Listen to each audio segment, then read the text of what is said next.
Hai, kita ketemu lagi. Di video kali ini kita ingin bahas tentang soal sumatif termokimia. Ini adalah permintaan beberapa teman kalian, hasil tes sumatif termokimianya untuk dibahas di sini. Baik, langsung aja. Kita lihat ini ada soal pertama. Diketahui perubahan entalpi pembentukan H2S, SO2 dan H2O berturut-turut minus 20 kJ per mol, minus 298 kJ per mol, dan minus 286 kJ per mol. Kemudian yang ditanyakan adalah harga perubahan entalpi reaksi. Artinya, kalau di sini sudah ada persamaan reaksi, H2S wujudnya gas ditambah 3/2 O2 wujud gas menghasilkan SO2 berbentuk gas dan H2O berbentuk gas. Maka yang ditanyakan di sini adalah delta H, harga delta H-nya. Harga delta H reaksi. Nah, delta H reaksi, bila delta HF-nya diketahui, maka kita bisa menghitung dengan rumus bahwa delta H adalah sama dengan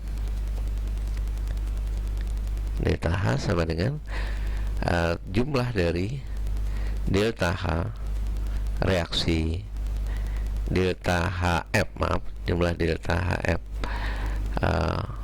produk atau yang di kanan dikurang dengan jumlah delta HF yang ada di kiri. Oke. Yang di kanan itu dinamakan produk, yang di kiri dinamakan reaktan. Oke. Nah, sementara di soal ini disebutkan harga delta HF dari masing-masing senyawa. Delta HF untuk H2S sama dengan minus 20 kilojoule per mol ya. Kemudian delta HF untuk SO2 sama dengan minus 298 oke. Kemudian delta HF untuk H2O sama dengan minus 286 H2O minus 286. Kemudian untuk delta HF unsur bebas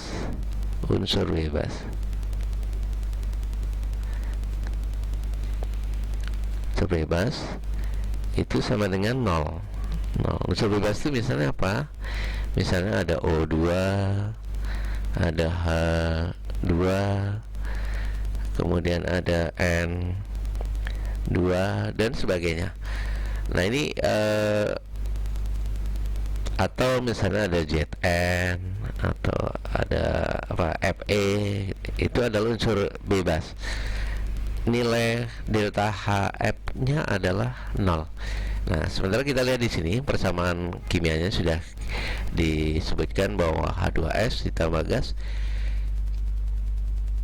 ditambah 3/2 O2 dalam wujud gas menghasilkan SO2 dalam wujud gas ditambah H2O dalam wujud gas. Maka kita tinggal memasukkan di sini bahwa delta HF dari H2S itu minus 20. Nah, kita taruh di sini minus 20. Oke. Kemudian O2 itu adalah unsur bebas, maka 0 delta HF-nya. Kemudian SO2 delta HF-nya sudah diketahui minus 298. Kemudian H2O minus 286. Nah, sesuai dengan kaidah yang ini tadi, delta H reaksi itu total dari delta H F sebelah kanan dikurang delta HF sebelah kiri, maka ini dijumlahkan, yang ini kita jumlahkan, itu menghasilkan 584 minus 5 minus 584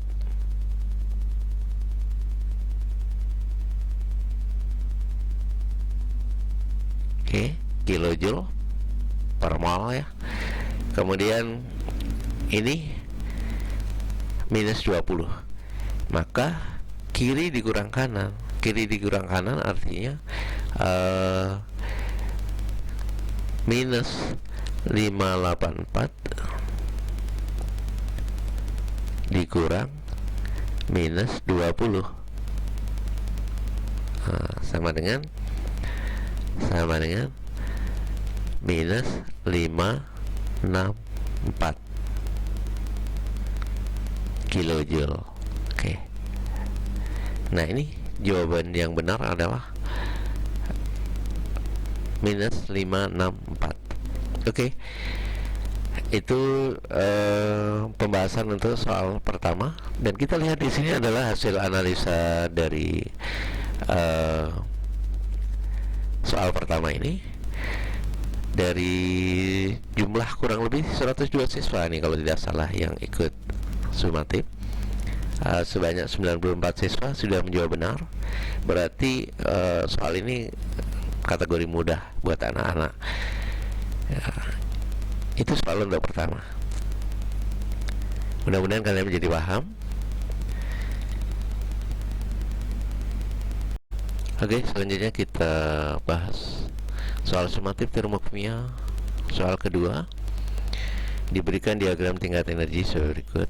Ini bentuknya adalah siklus, dan di siklus ini kita lihat bahwa ada yang berlangsung pembentukan NO2 ya.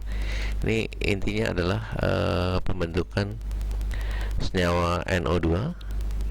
Ini ada yang melalui satu tahap, ada yang melalui dua tahap. Ini yang melalui satu tahap, N2 ditambah O2 langsung menghasilkan NO2, dan ini didapatkan delta H senilai 56,52 kJ per mol. Dan untuk mendapatkan NO2 juga ada yang melalui dua tahap. Yang pertama ini tahap pertamanya, N2 ditambah O2 menghasilkan NO dulu. Ini tahap pertama. Ini tahap pertamanya dengan delta H1 nilainya yang ditanyakan. Kemudian tahap berikutnya setelah NO terbentuk ditambah lagi dengan O2 baru menghasilkan NO2 dengan delta H3 nya sebesar positif 33,85. Artinya di dalam penghitungan delta H reaksi termokimia itu mau melalui satu tahap, melalui dua tahap, delta H reaksinya bernilai adalah tetap. Artinya mau melalui N2 ditambah O2 langsung menghasilkan NO2 didapatkan delta H reaksi 56,52, atau melalui dua tahap N2 ditambah O2 menghasilkan NO dengan delta H1 lantas ditambah dengan O2 lagi menghasilkan NO2 dengan delta H3 nya sebesar positif 33,85. Maka di sini bisa kita tentukan kaidahnya adalah delta H2 itu berarti sama dengan nilainya delta H1 ditambah delta H3.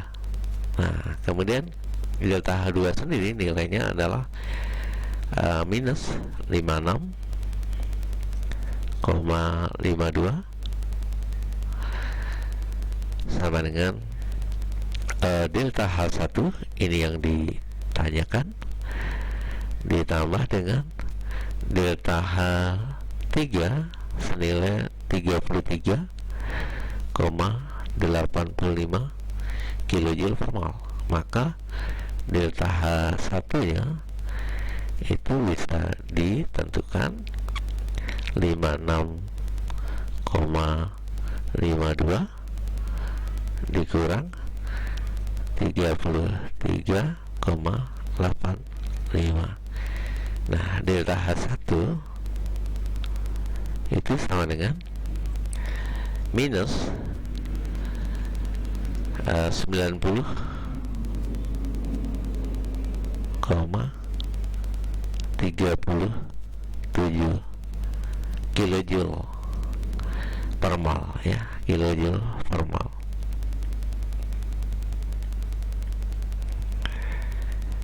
Oke. Sementara di jawaban itu tidak ada negatif 90,37. Kita ingat bahwa semua reaksi yang melibatkan O2, reaksi dengan O2 itu adalah reaksi pembakaran. Nah,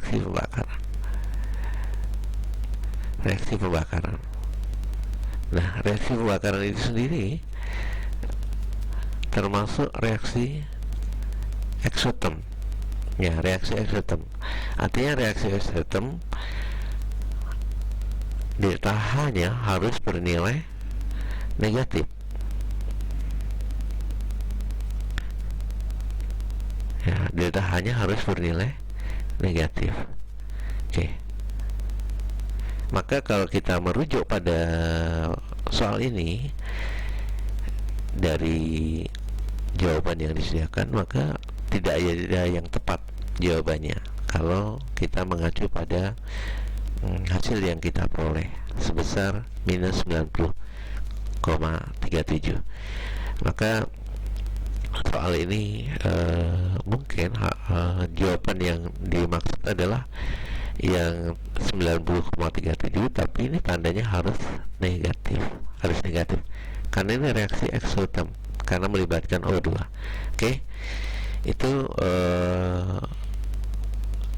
pembahasan untuk soal nomor 2. Oke, kita lanjut ke pembahasan soal ketiga dari sumatif termokimia ini. Perhatikan diagram entalpi dari reaksi berikut. Artinya di sini disajikan siklus reaksi pembentukan H2O dalam bentuk gas. Jadi bisa berlangsung satu tahap di sini bisa dari H2 ditambah setengah O2, kemudian menghasilkan langsung H2O dalam bentuk gas, sudah dalam bentuk gas. Nah, ini delta H-nya senilai minus 242. Nah, kemudian delta H ini ditandai sebagai delta H2. Oke. Ini satu tahap berarti. Ini satu tahap. Bisa juga reaksi itu berlangsung dua tahap. Nah, dua tahap pengertiannya H2 dalam bentuk gas ditambah setengah O2 dalam bentuk gas. Kemudian ini menghasilkan dulu H2O dalam bentuk fasenya liquid. Nah, ini menghasilkan delta H1 senilai minus 283. Oke. Nah, kemudian ini pertama lewat sini dulu jalurnya, ya. Kemudian setelah ini H2O dalam bentuk liquid baru berubah menjadi H2O dalam bentuk gas. Nah, ini menghasilkan juga delta H reaksi, atau di sini disebutkan delta H yang ketiga. Dan ini yang ditanyakan dalam soal ini. Nah, sehingga konsep dalam termokimia mau lewat satu tahap, mau lewat dua tahap, itu tetap hasilnya adalah sama. Artinya melalui delta H1 kemudian delta H3, kalau dijumlahkan maka hasilnya akan tetap menghasilkan delta H2 sebesar 242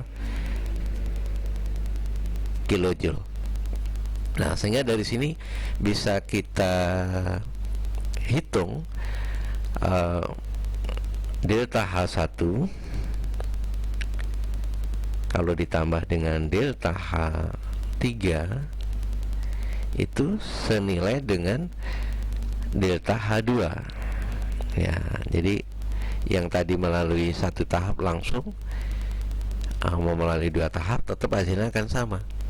Nah, di sini delta H1 nilainya adalah minus 283. Oke, minus 283. Kemudian delta H3 ada yang dicari. Nah, kemudian delta H2 nilainya minus 242. Oke. Nah, maka delta H3 bisa ditentukan nilainya sebesar minus 242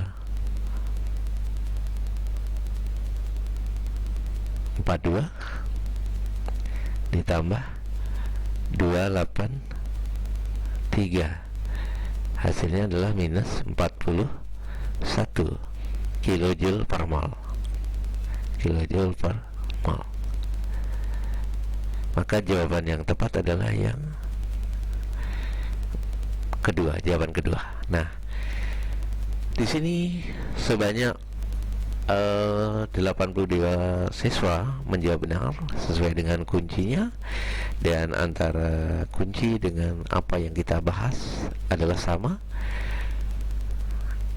Oke, itu pembahasan soal ketiga. Baik, kita lanjutkan ke pembahasan soal keempat dari sumatif termokimia. Di sini disebutkan terdapat perubahan entalpi untuk reaksi berikut. 2Fe ditambah 3/2O2 menghasilkan Fe2O3 dengan delta H sebesar minus 822 kJ. Ini pembentukan Fe2O3 ya, sebesar minus 822 kJ per mol. Kemudian pembentukan CO menghasilkan delta H-nya sebesar minus 110 kJ per mol. Nah, kemudian untuk soalnya itu adalah perubahan delta H untuk reaksi karbon ditambah Fe2O3 menghasilkan 2Fe plus 3CO. Yang pertama yang harus kita perhatikan adalah reaksi ini sudah setara. Oke, kita yakinkan bahwa ini sudah setara reaksinya. Ya, sudah setara. Kalau sudah setara berarti dilanjutkan. Tapi kalau belum setara, disetarakan dulu, karena koefisien ini menentukan. Nanti koefisien adalah dalam termokimia menggambarkan perbandingan molnya. Oke, kita lihat di sini. Antara yang diketahui dengan soalnya, Fe2O3 ini ada di kiri letaknya, di kiri tanda panah, sementara ini ada di ini ada di kanan tanda panah. Ini di kanan ya, ini di kanan. Oke, kanan. Sementara di soalnya di kiri. Nah, di sini kiri. Oke. Nah, maka di sini harus dibalik. Nih, harus dibalik. Dibalik. Sehingga delta H-nya, delta H ini berubah menjadi positif 822 karena dibalik. Oke. Maka di sini adalah nilainya 822. Oke.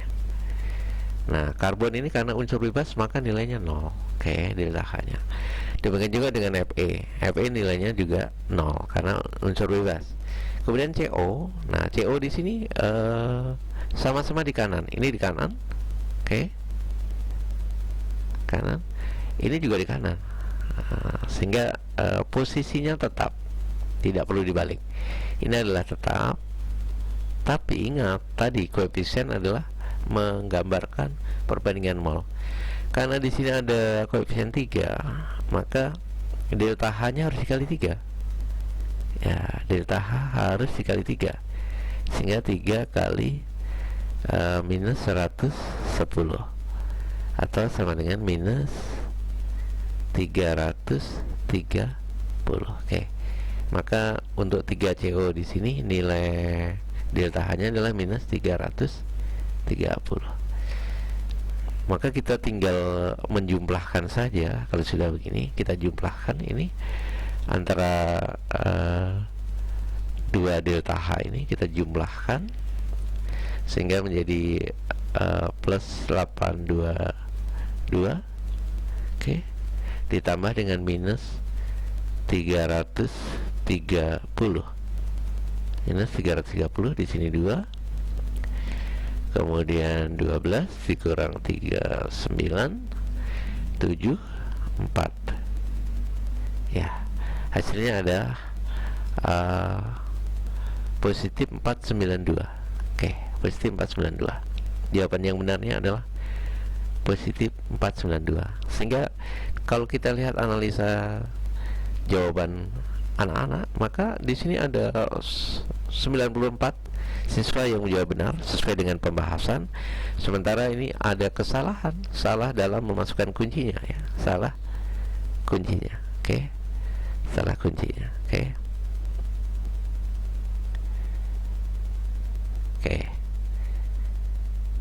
Demikian untuk soal nomor 4. Baik, kita lanjutkan ke pembahasan soal keempat dari sumatif termokimia. Di sini disebutkan terdapat perubahan entalpi untuk reaksi berikut. 2Fe ditambah 3/2O2 menghasilkan Fe2O3 dengan delta H sebesar minus 822 kJ. Ini pembentukan Fe2O3 ya, sebesar minus 822 kJ per mol. Kemudian pembentukan CO menghasilkan delta H-nya sebesar minus 110 kJ per mol. Nah, kemudian untuk soalnya itu adalah perubahan delta H untuk reaksi karbon ditambah Fe2O3 menghasilkan 2Fe plus 3CO. Yang pertama yang harus kita perhatikan adalah reaksi ini sudah setara. Oke, kita yakinkan bahwa ini sudah setara reaksinya. Ya, sudah setara. Kalau sudah setara berarti dilanjutkan. Tapi kalau belum setara, disetarakan dulu karena koefisien ini menentukan. Nanti koefisien adalah dalam termokimia menggambarkan perbandingan molnya. Oke, kita lihat di sini. Antara yang diketahui dengan soalnya, Fe2O3 ini ada di kiri letaknya, di kiri tanda panah. Sementara ini ada di ini ada di kanan tanda panah. Ini di kanan ya. Ini di kanan. Oke, kanan. Sementara di soalnya di kiri. Nah, di sini kiri. Oke. Nah, maka di sini harus dibalik. Nih, harus dibalik.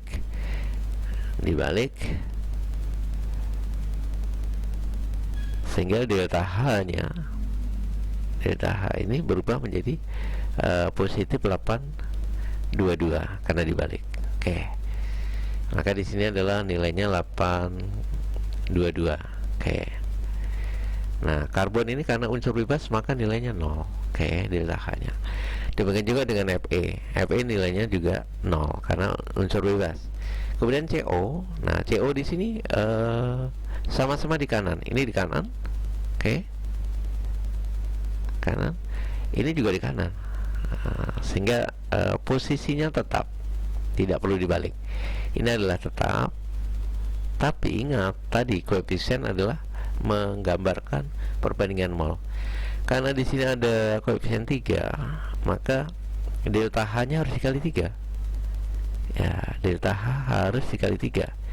Sehingga 3 kali minus 110 atau sama dengan minus 330. Oke. Maka untuk 3CO di sini nilai delta H-nya adalah minus 330. Maka kita tinggal menjumlahkan saja. Kalau sudah begini, kita jumlahkan ini antara dua delta H ini, kita jumlahkan sehingga menjadi plus 822, oke, ditambah dengan minus 330. Minus 330 di sini 2, kemudian 12 dikurang 39, 7, 4. Ya, hasilnya ada positif 492. Oke, positif 492. Jawaban yang benarnya adalah positif 492. Sehingga kalau kita lihat analisa jawaban anak-anak, maka di sini ada 94 siswa yang menjawab benar sesuai dengan pembahasan. Sementara ini ada kesalahan, salah dalam memasukkan kuncinya, ya, salah kuncinya. Oke, salah kuncinya. Oke.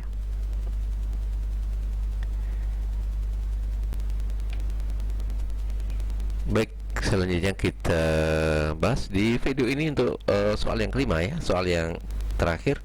Untuk soal yang kelima, untuk video bagian pertama ini, nanti pembahasan soal ini saya bagi menjadi 5 video. Setiap video terdapat 5 pembahasan soal. Oke, kita lihat dulu analisa soal dari soal kelima ini. Di sini ada sebanyak 93 siswa, ya, 93 siswa menjawab jawaban di pilihan kedua. Ya, pilihan kedua ini ada 93 siswa, ya, dan kuncinya juga mengiyakan bahwa jawabannya adalah di jawaban pilihan kedua. Untuk itu kita lihat bagaimana kalau di pembahasannya, apakah juga memang benar jawabannya pilihan kedua. Oke, diketahui reaksi, ini ada reaksi apa, diketahui delta H pembentukannya, SO2 nya sebesar minus 299 kJ per mol, kemudian pembentukan SO3 sebesar delta H nya X kJ per mol, kemudian delta HF untuk SO3 nya sebesar minus 396 kJ per mol. Kemudian ditanyakan adalah berapa besarnya pembentukan SO3 di sini. Oke, yang ditanyakan bentuk delta H untuk SO3. Kalau kita perhatikan di sini bahwa reaksi ini kan bisa berjalan untuk membentuk SO3. Intinya kan membentuk SO3. Oke, yang di sini kan SO3 nih. Oke. Nah, ini bisa melalui satu tahap. Kalau satu tahap berarti S ditambah 3/2 O2 dalam wujud gas ini menghasilkan langsung SO3 dalam wujud gas, menghasilkan 3 minus 396. Artinya delta H3 ini sama dengan juga hasilnya kalau delta H1 ditambah dengan delta H2. Artinya untuk menghasilkan SO3 bisa melalui S ditambah O2 terlebih dahulu membentuk SO2, kemudian SO2 ini dilanjutkan ke tahap yang kedua, direaksikan dengan O2 menghasilkan delta H sebesar X. Nah, kesimpulannya bahwa akhirnya delta H3 itu berarti sama dengan delta H1 ditambah delta H2, sehingga nilainya bisa kita masukkan di sini minus 396. Oke. Kemudian delta H1 nya minus 299. Oke. Kemudian ditambah dengan X. Nah, X nya bisa kita cari. X sama dengan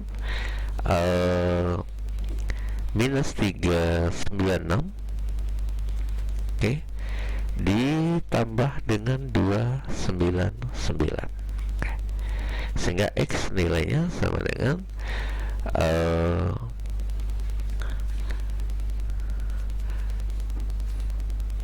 minus 97 ya, minus 97. Oke, minus 97 kilojoule per mol. Oke, sehingga jawaban yang benarnya adalah yang kedua. Sehingga untuk soal kelima kita meyakini bahwa antara kunci jawaban dengan jawaban anak-anak sebagian besar adalah sama. Hanya beberapa anak yang